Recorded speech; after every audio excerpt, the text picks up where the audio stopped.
You either get it or you don't. Wildfowling is one of the purest forms of hunting. Just you, a gun and a dog, hunting wild quarry in wild places.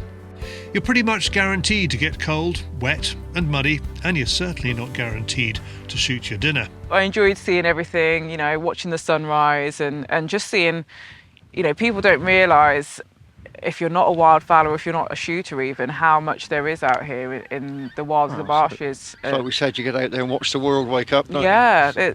it's nature at its finest, you know. There's all types of species of bird here, and it's wonderful to see, even if you don't get to raise your gun. So, and it's also wonderful to see. You'd have jammed. Man. It would have jammed anyway, wouldn't it? Falling over in the mud. I didn't fall in the mud, just marginal. If the hunting instinct in you is strong, that's all part of the appeal. But if you don't have the connections, it can seem like a closed book. How do you get started in wildfowling? Well, it's easier than you think. Wildfowling clubs around the country welcome newcomers and can arrange an outing with an experienced guide who will show you the ropes and, equally important, keep you safe in what can be a dangerous environment for a novice. Nicole Moore, shooting girl with an afro on Instagram, runs the website for one such club, Whittlesea Wildfowlers and Conservationists. Today, Fieldsports Nation member Stuart Collett is taking her out on the club's patch of the Wash, a mecca for generations of wildfowlers. We set out at 4 a.m. for the mile-long trek along the sea wall and across the mud to be in position beside this huge creek before dawn. The sun comes up, the tide comes in, bringing a seal that's curious to see some crazy humans sitting in the mud. We see lots of Brent geese, and a skein of pinkfoot geese passes high overhead. There are few duck out today. Stuart shoots a teal from a group of 3 that flash past. Nicole hasn't fired a shot. All the same, she's had a great time. You know, it wasn't meant to be. Today's not the day. It's just the name of the game.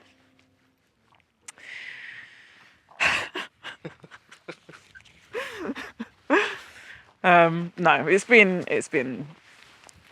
wonderful. So, you know, there's been plenty about, enough for me to consider joining the club. And yeah, it's just been a wonderful morning with 3 wise men. See no evil, hear no evil, speak no evil. Exactly. 3 wise monkeys. That's it, yeah. Yeah, we've got a bit of a walk back now, but at the end of that walk is going to be bacon, and we get to see a bit more of the wildlife, but in the sun. That is going to make for a wonderful pan-fried duck for me, probably for tonight, for dinner. 250 miles away on the River Exe in Devon, Charlie Byrne is enjoying another kind of wildfowling.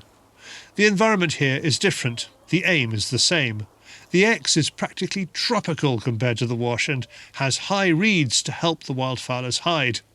Charlie bought a goose flight in a charity auction kindly donated by Devon Wildfowling and Conservation Association, which is taking him out. He's after geese and duck with a single-barrel, breech-loading, black powder 8-bore, borrowed from DWCA Secretary Scott Harding. Once again, we're in position before dawn and enjoy the wonderful natural sights and sounds as the world wakes up. Godwits whoosh low over our heads. They are here thanks to DWCA, which has looked after the wildlife of the marshes and foreshores of the Exe and Tyn for more than 70 years. Charlie gets a chance at a duck, but the gun is unfamiliar. It's a miss. Yes, very a good sighter. Good to see how hard this gun's going to kick. And actually, we're just explaining that with the black powder and the weight of the gun, it's a much slower sort of process than the straight recoil you might feel for something like a modern 12-bore. Hopefully we'll get a goose now that I can actually hit. There are Canada geese and widgeon not far away, but nothing offers a shot. As sleeping workers stir, it will soon be time to give up and go home. There are some Canadas feeding nearby, and if they fly the right way, they might just give us a chance. That one didn't, but then...